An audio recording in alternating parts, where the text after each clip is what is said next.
परियां, समझ गए? पापा की परियां नहीं, आसमान वाली जो परियां होती है।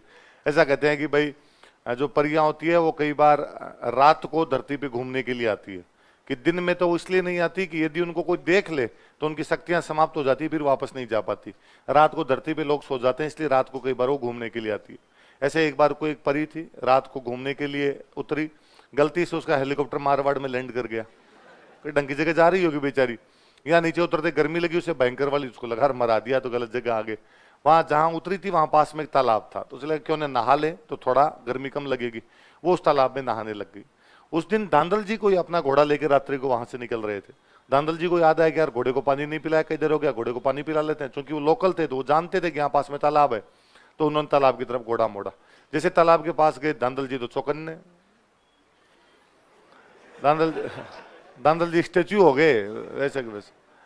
उस परी ने थोड़ी देर बाद देखा तो उसने कहा मिस्टर तुम जो कोई हो पर धांधली कर रहे हो। ये ये गलत तरीका है, तुम ऐसे नहीं देख सकते। और सबसे बुरा तो ये हुआ मेरे साथ कि मुझे यदि धरती पे को देख लेता मैं वापस नहीं जा पाती हूँ, और तुमने मुझे देख लिया, मैं वापस कैसे जाऊंगी स्वर्गलोक में? धांधल जी ने कहा किसने कहा वापस जाना है?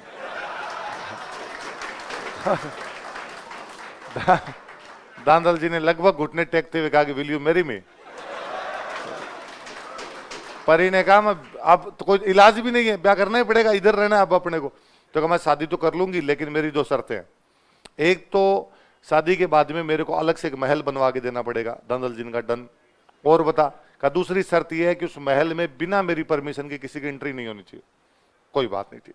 अब उस परी के लिए एक परी से धांधल जी ने शादी की, उसको एक अलग महल बनवा के दिया, और वहां पर उसकी परमिशन के बिना किसी की भी एंट्री नहीं थी। समय अंतराल पर धांधल जी के और उस परी के एक बेटा हुआ। बेटे का नाम क्या रखा गया? तो कहते बाबूजी बहुत सुंदर, बहुत ज्यादा सुंदर थे। अपने जितने लोग देवी देवता हुए हैं, देवता जीते हुए, उनमें सबसे फूट रहे कोई लोग देवता हुए तो वो कौन थे? मम्मी भी चले गए, है ना? धांधल जी पे शक्ल चली जाती तब तो क्या फूट रहे, मारवाड़ के आदमी कौन से फूट रहे थे? मम्मी पे गए तो मम्मी फूट रही थी, तो बाद में बाबूजी फूट रहे। तो बाद में कहते कई दिन जब हो गए, बाबूजी थोड़े बड़े हो गए थे, तो धांधल जी को एक दिन लगा यार ऐसा क्या है कि इसकी परमिशन के बिना कोई जा नहीं सकता, ऐसा फिर महल में क्या होता है? और एक दिन धांधल जी बिना परमिशन के डायरेक्ट ही महल में चले गए। और जब महल में गए तो वो क्या देखते हैं कि वहां परी तो ही नहीं, वहां तो एक शेरनी लेटी हुई थी, और बाबू शेरनी का दूध पी रहा था। धांधल जी लगा ये क्या कोतक है अब? शेरनी ने जैसे ही वापस धांधल जी को देखा, वापस परी बनी, और उसने कहा इसी दिन के लिए मैंने मना किया था, मैं परी हूं, मेरे में ऐसी शक्तियां हैं कि मैं अपना रूप बदल सकती हूँ, लेकिन अब तूने मुझे इस रूप में देख लिया, इसलिए अब मैं यहां पर नहीं रहूंगी, अब मैं वापस स्वर्गलोक जाऊंगी। एक माँ की अपने बच्चे के प्रति दो इच्छाएं होती है, एक तो दूध पिला के थोड़ा बड़ा करे, जब बड़ा हो जाए तो उसे अपने कंधे पे खिलाए, अपनी पीठ पे खिलाए। तो अब मैंने इतना बड़ा तो कर दिया कि ये खेल सकता है, लेकिन अभी मैंने इसे कंधों पे तो खिलाया नहीं था, पर अब तू जाने तेरा काम जाने। तो परी तो धांधल जी के पास बाबू जी को छोड़ के चली गई।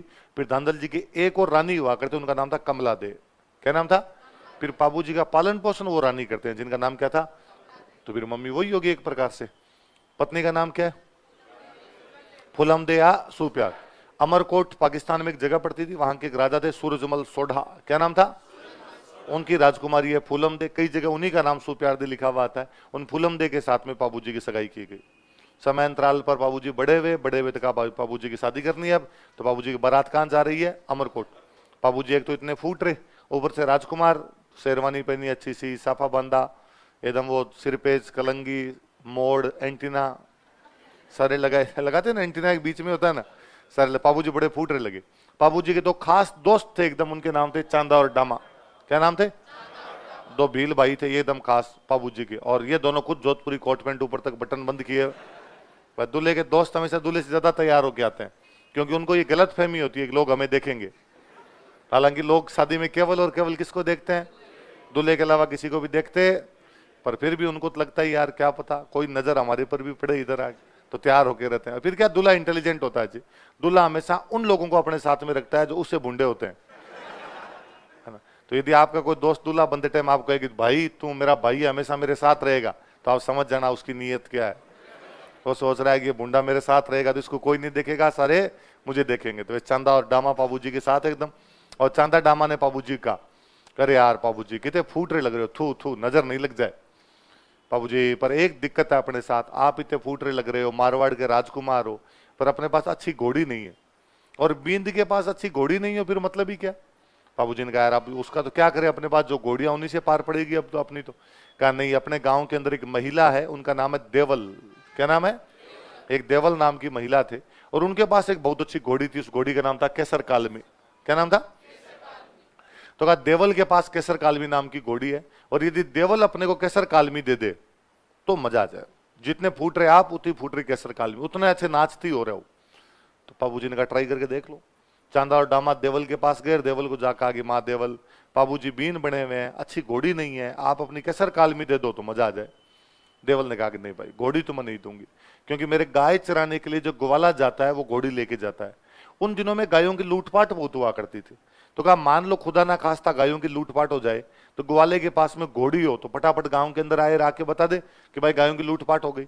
और यदि घोड़ी नहीं होगी तो पैदल पैदल आएगा, तब तक लुटेरे पता नहीं कहां के कहां चले जाएंगे, तो घोड़ी तो मैं नहीं दूंगी। वापस आए, वापस आके बाबूजी का, बाबूजी यार हमें तो नहीं दी, पर हमें लगता है यार तुम खुद जाओगे ना तो पार पड़ जाए।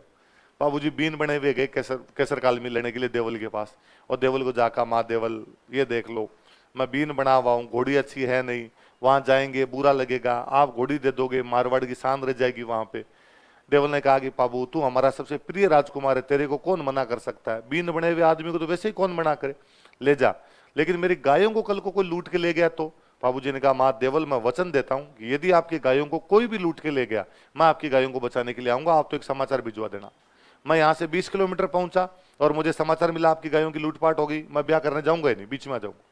मैं वहां ब्याह करने के लिए पहुंचा, खाना खाने के लिए बैठा, इतने में समाचार आया कि आपकी गायों की लूटपाट हो गई, मैं वापस आ जाऊंगा। देवल ने कहा तो वाले जा। तो बाबूजी कौन सी घोड़ी लेके गए? और केसर कालमी वाकई बहुत सुंदर घोड़ी। कहते हैं वहां जब पहुंचे तो यूं अमरकोट में लोग दूर दूर से देखने के लिए आए कि इतने सुंदर तो एक दूल्हा आया, दूल्हे का नाम तो बाबूजी, और इतनी सुंदर उसके पास घोड़ी है, घोड़ी का नाम, और चारों दोरा रहे केसर कालमी देखने आए, केसर कालमी देखने आए। अमरकोट वाले सोडों को बड़ा बुरा लगा, बाबूजी के जो ससुराल वाले थे, तो उनका ऐसा क्या घोड़ी में, घोड़ी जैसी घोड़ी हमारे पास भी ऐसी खूब घोड़ियां खड़ी, और हमारे पास तो इससे अच्छे घोड़े और घोड़ियां हैं, आप चाहो तो दौड़ करवा लो। बोले बाबूजी ने कहा करवा लो। तो बाबूजी का जो साड़ा था वो अपना घोड़ा लेके आया, लो करवाओ दौड़। बाबूजी ने कहा आज नहीं, 2 दिन बाद, आज तो हम इतनी दूर चल के आए, हमारी घोड़ी थक गई, 2 दिन बाद करवा लेना। बाबूजी की साड़ी ने कहा बस, डर गए। बाबूजी ने कहा तुम और कुछ ही कर सकते हो, लेकिन जयकांत सिकरे का एक वर्ड नहीं कर सकते, लो करवाओ दे के दौड़। कहते थकी हुई केसर कालमी भी उनके घोड़ों से जीत गई थी। और बाबूजी ने कहा आप बताओ देखे, तो उनको और गुस्सा आया उन अमरकोट वालों को, उन्होंने कहा आप देखेंगे। तो कहते हैं कि जब बाबूजी तोरण मारने के लिए उन्होंने तोरण बहुत ऊंचा बांध दिया। हिंदी में ना तोरण मारना एक मुहावरा होता है जिसका अर्थ होता है शक्ति प्रदर्शन करना। क्या मतलब होता है? पहले क्या, एक राजकुमारी से ब्याह करने के लिए 3-4 राजकुमार आ जाते, अब किस राजकुमार से ब्याह करें तो तोरण ऊंचा बांधते कि जो ऊंचा तोरण मार देगा उसे क्या कर देंगे, सद। तो गांव में आज भी कोई यूं कहता है अरे मैंने ये कर दिया वो कर दिया, गांव वाले अरे किसका तोरण मारे है, कौन से तोरण मारे। तो तोरण मारना बहुत बड़ी बात हुआ करती थी। तो बाबूजी का तोरण ऊंचा बांधा, बाबूजी गए, बाबूजी ने देखा कि मरा दिया, ये तोरण इतना ऊंचा लगेगा कैसे? ये तोरण तो तभी लग सकता है जब केसर कालमी अपने अगले दोनों पैर हवा में खड़े कर दे, पिछले दोनों पैरों पे खड़ी हो जाए, तो जाके बाबूजी तोरण मार सकते हैं उसके। बाबूजी ने केसर कालमी के सिर पे हाथ फेरा। एक अच्छा सा दुआ है कि केसर मत ना दीजिए आज थारो मारो पोत, कि पोत पोत समझते हो भेद, कि केसर आज तेरा और मेरा भेद मत देना, यहाँ बेइज्जती हो जाएगी। केसर मत ना दीजिए आज थारो मारो पोत, मत ना लजाए आज राठौड़ारी जाथड़ी। आज जो मारवाड़ के राठौड़ों की बारात आई हुई उसको लज्जित मत कर दे। केसर कालमी ने सिर हिलाया कि चिंता ही मत करे, तो कितना आ गए, ये तो अभी मार दूंगी मैं। बाबूजी वो जो पास में ढोल बजा रहा होता लड़का, उसको कहते हैं ढोलीरा छोरा तू तो मदरो ढोल बजा। मदरा समझ तो धीमा, कोई ढोल रहे धमाका मारे, केसर घोड़ी नाच सी, तेरे ढोल के धमाके पे मेरी कौन सी घोड़ी नाचेगी। और कई इधर नचाई घोड़ी को, पहले दूल्हे वाली घोड़ी को नचाना जरूरी होता था, तो दूल्हे वाली घोड़ी को नचाते ही थे। तो पहले भाई दूल्हा भी रंग टाइप के आदमी हुआ करते, इसलिए घोड़ियों को नचा लिया करते। आजकल दूल्हे होते हैं ये मरे, घोड़ी को 2 साइड से पकड़ के चलना पड़ता है, गिर ना चाहिए ऊपर का। दूल्हा चढ़ता है तब 2 जने चढ़ाते हैं, उतारते हैं तो उसको 2 जने उतारते हैं। पहले रेगुलर घुड़सवारी वगैरह किया करते थे लोग। तो बाबूजी वो नचाते नचाते अचानक लगाम खींचते हैं, केसर कालमी अपने अगले दोनों पैर गढ़ के कंगूरे पे रख देती है, आगे जो गढ़ के कंगूरे होते हैं वहां ले जाके टिका देती है। बाबूजी आराम से तोरण मारते हैं। आजकल तो मैं और देखता हूं कि तोरण बांधा हुआ तो ऊंचा होता है, फिर दूल्हे से लगता नहीं, इसलिए कोई ऊपर जाके तोरण खोल के नीचे करता है। बोले मार ले भाई गया तो क्या है। और दूल्हा फिर भी उठता रहता, नजदीक लाओ नजदीक इसको। मैं ठीक भेजती यार तोरण की बापड़े की। तो बाबू जी वो तोरण मारते हैं तो कहते केसर काल में जब पैर नीचे उतारती है अपने, तब ईंटें साथ में लाती है, गढ़ की ईंटें साथ में आती है। इस बार बाबू जी उन सोड़ों की तरफ देखते हैं कि क्या हाल है। मार दिया। लक्ष्मी गौरी चुंडावत की कहानी है, बाबू जी वर्द उस कहानी के अंदर है कि ये सीन देख के फूलम दे की सारी सहेलियां जल गई। फूलम दे की सहेलियां खड़ी होने लगा ये आया है दूल्हा। तो फूलम दे को जब ये समाचार मिला तो फूलम दे बड़ी राजी भी। फूलम दे ने कहा भाई साढ़े वाला सरदार तो बाहर खड़ा है एकदम। अब बाबूजी जाके फेरों के अंदर बैठे। बाबूजी ने 3 फेरे लिए। कितने फेरे लिए? इतने में जिनकी वो घोड़ी थी देवल, क्या नाम था, वो बाल बिखेरे हुए वहीं पे फेरों के बीच में ही आ गए। और फेरों के बीच में आकर मैंने पहले ही कहा था कि मत लेके जाओ मेरी घोड़ी, मेरी गायों की लूटपाट हो जाएगी। तब तो तुम कह रहे थे कि मैं तुम्हारी गाय बचाने के लिए आ जाऊंगा और मैं तुम्हें वचन देता हूं। और अब कहाँ वचन चले गए, यहाँ बेटे बेटे फेरे ले रहे हो, शर्म नहीं आती तुम्हें, मेरी गायों की लूटपाट हो गई। बाबूजी ने जैसे ही सुना, बाबूजी हाथों हाथ खड़े हुए, वो गठजोड़ा खोला, उनको मना किया अमरकोट वालों को कि सॉरी, मैं देवल को वचन दे के आया था कि मैं तुम्हारी गाय बचाऊंगा। अब मैं पहले गाय बचाने के लिए जाऊंगा, जिंदा रहा तो फेरे लेने के लिए वापस आऊंगा, मर गया तो बाद में स्वर्ग के अंदर ही मिलेंगे। बाबूजी वापस आते हैं, देचू नाम के गांव में उनको पकड़ते हैं, गाय ले जाने वालों को। जोधपुर में गांव है देचू। कौन सा गांव है? जायल का राजा इन गायों को लेके जा रहा था। जायल पड़ता है नागौर में। जायल के राजा का नाम था जींद्राव खिंची। क्या नाम था? जींद्राव खिंची। वो बाबूजी गांव की गायें लूट के लाया था। जींद्राव खिंची बाबूजी का रियल बहनों ही था। कौन था? बाबूजी की बहन की शादी किससे की हुई थी? तो फिर आपका सवाल है सर बारात में क्यों नहीं गया? भाई साले की बारात में जाना चाहिए ना। पर हाँ, जींद्राव खिंची की खुद की शादी हुई थी ना बाबूजी की बहन से, उसके बाद में इनकी उनके परिवार से बननी बंद हो गई थी। ये ब्याह में नहीं आया था, उल्टा इसने पहले धमकी दे रखी थी कि तुम्हारा जब बाबूजी का बारात लेके जाओगे मैं तुम्हारा गांव लूट लूंगा। और जैसे ही बाबूजी की बारात गई, पीछे सैनिक तो सारे वहां चले गए, ये पूरे गांव की गायें लूट के लेके आ गया था। बाबूजी ने पीछा करते हैं, इस देचू गांव में लड़ाई करते हैं जींद्राव खिंची के साथ, गायें वापस बचा के लेके आ जाते हैं। लेकिन जींद्राव खिंची के खिलाफ लड़ते हुए बाबूजी मारे जाते। एक व्यक्ति जो इसलिए वापस आ गया था अपने फेरों के बीच से कि वो कह के गया था कि मैं तुम्हारी गायों की रक्षा करूं। और रघुकुल रीत सदा चली आई, प्राण जाई पर, तो कि भाई वो अपने वचनों की रक्षा के लिए वापस आ गया था। कितने फेरों के बाद में?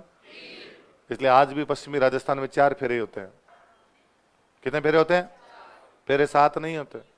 ये 7 फेरों के 7 वचन निभाना। सीरियल में एकता कपूर के फेरे कितने होते हैं? 3 4। हम कहते हैं भाई 3 फेरे तो बाबूजी ने ले लिए। किसने ले लिए थे? तो 3 तो बाबूजी ने ले लिए, तो 3 तो कट। अब पीछे कितने बचे? तो अब कितने लिए जाते हैं? 4। क्या डाउट है? 7 होते हैं? गिने कभी? हाँ, 4 होते हैं कि 7 होते हैं? हाँ, कितने लोगों के अनुसार 4 होते हैं? कितने लोगों के अनुसार 7 होते हैं? 7वें आपका नया नया एक्सपीरियंस है। हाँ? ना 7 पक्के गिने आपने हैं? देखना आज कैसेट में वापस जाके कैसे कैसे याद है कि 7 है। उस टाइम इतना गिनते थोड़ी है कोई। ऐसे होता है 3 में लड़की आगे, 1 में लड़का आगे। 7 लिए तो गलत करवा दिए उसने।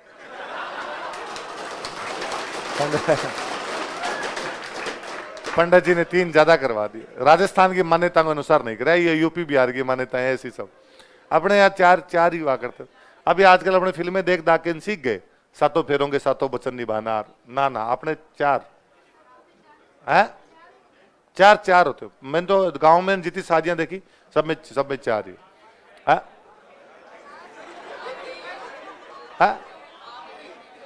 क्या मेरे कितने? ऐसी बातें नहीं करते अपने। आगे लेको।